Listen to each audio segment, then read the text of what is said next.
No, no, no. So, my name is Leo Peter Charles. I'm the CEO of Garuda Aerospace.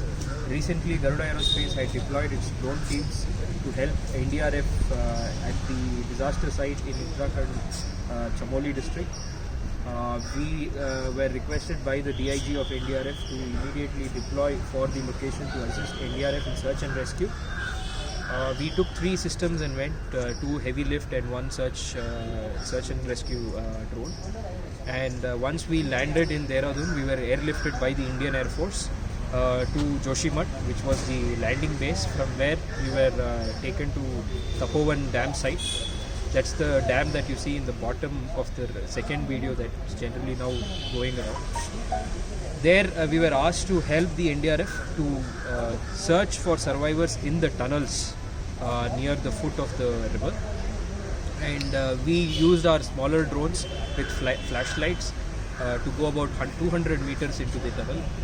In those 200 meters we could not find anybody. Beyond that 200 meters the tunnel was completely blocked. And then DIG NDRF requested us that there had been a lot of false alarm that there's going to be another flood, and hence he wanted to inspect the glacier lake and the glacier. This was about 15 kilometers from the Rainy Village location, and we used our long range drones to go for about 5 kilometers. Beyond that it became very difficult as the air thinned out, and also there were the mountains were really high and GPS signal was bouncing off. So that was a learning that we got, and DIG sir said that for now it was sufficient. And during this we found there were a lot of blocks in the river upstream itself, and we suggested the DIG sir to remove these blocks, otherwise these blocks were almost 100 feet in height, and these blocks could be potential disasters waiting to happen, these blockades I mean.